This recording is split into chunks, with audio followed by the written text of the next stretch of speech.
to go back into the society and become a more useful part than they used to be. The Swati Taliban were able to recruit people who came from poor sections of society, unskilled laborers and farmers. The military therefore thought that in order to de-radicalize them, they must be given vocational training so they can become useful members of their society. Talking to some of the detainees in a casual and open environment, we asked what they feel about the program. It's a very useful training program for us by the military, which have put us into a right direction. And after completion of courses, we would be able to serve into the society and spend a better life. Some of the skills they acquire here may help them find suitable employment when they're released. From computers, carpentry, welding to motor mechanics. After visiting Mishal, we head into AlJazeera to meet Javed Khan, a former detainee now trained as a welder. He helps his nephews run a car yard. Javed's is a success story, and while there are signs of cautious optimism, back at Mishal, the real test will come when the other former detainees are freed back into society. Kamal Haider, AlJazeera, Swat.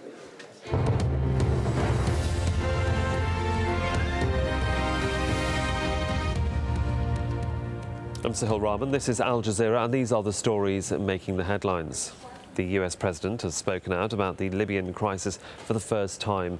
Barack Obama has condemned violence in Libya, calling it outrageous and unacceptable. Obama said the Libyan government must be held responsible for failing to respect the rights of its people. Like all governments, the Libyan government has a responsibility to refrain from violence, to allow humanitarian assistance to reach those in need, and to respect the rights of its people.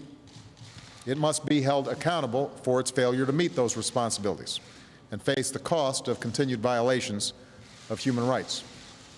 There are reports that a city in the west of the country, Misrata, is under the control of protesters. According to a witness, 6 people were killed and 200 injured in the city, which lies about 120 kilometers west of the capital, Tripoli. Earlier, Libyan state television aired a short speech by Gaddafi's daughter Aisha, refuting reports that she'd left the country. I would like to tell the Libyan people that I'm as steadfast as this house I stand in front of. And this shows to the Libyan people the amount of lies, fabrications and false news these channels are spreading. Rescue efforts are continuing in New Zealand, where hundreds of people are still missing following Tuesday's earthquake in Christchurch. But hopes of finding any more survivors are now fading. Saudi Arabia's King Abdullah has promised $10.7 billion in pay rises, job creation and leniency on loans.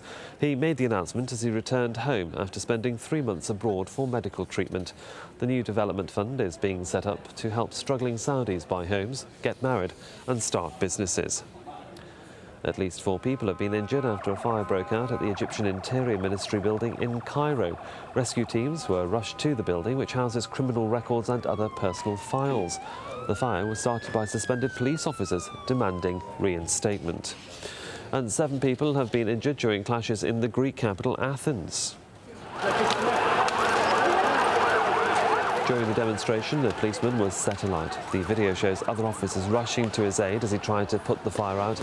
The clashes took place as tens of thousands of people protested against austerity measures. Those were the headlines. I'll be back with more news at the top of the hour. Stay with us because next, it's Witness.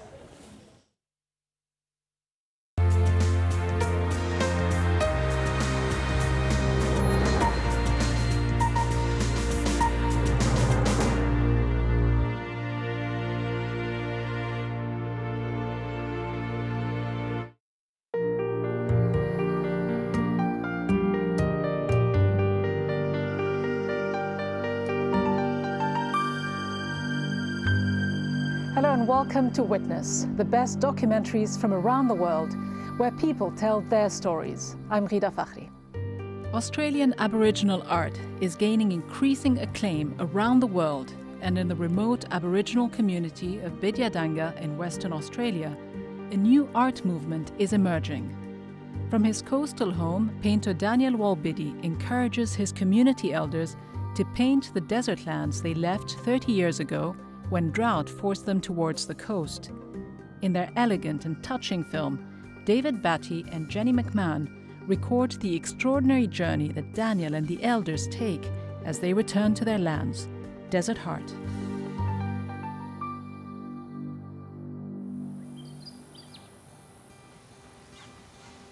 Living on the coast has been where we get our influence from, like the colors.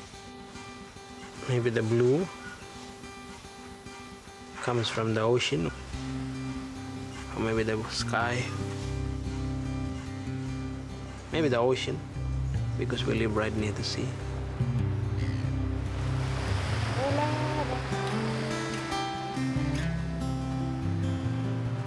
My name is Daniel Walbody. I come from Bijidanga. My community is south of Broome in Western Australia. I've always seen the land as water and as beaches and everything. I feel that this is like my home because I was brought up here and I've lived here all my life. We feel that we are coastal people, but as we trace back our history and who we are, in our hearts, we feel that we are desert people with desert hearts, you know.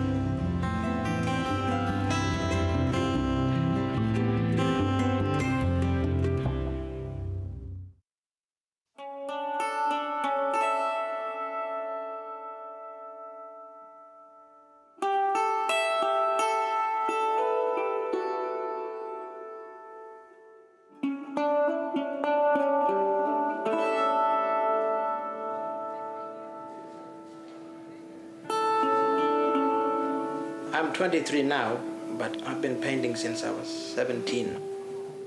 For a while I was the first and only artist, but then the old people started painting in 2002.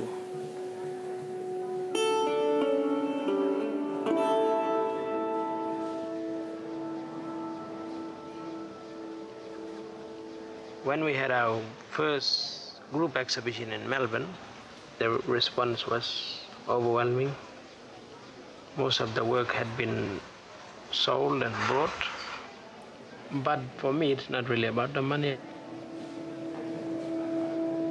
We paint country that's important to us, you know. The land that you were born on and you grew up.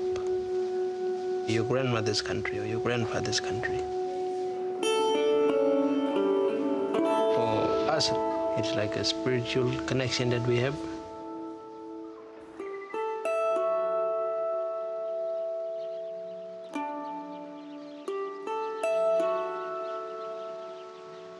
We never knew them as artists, you know, we just knew them as family and as people, you know.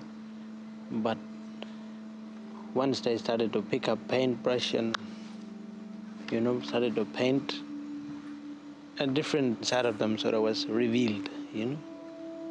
And it was like a side of them that had so much knowledge and a lot of talent and a lot of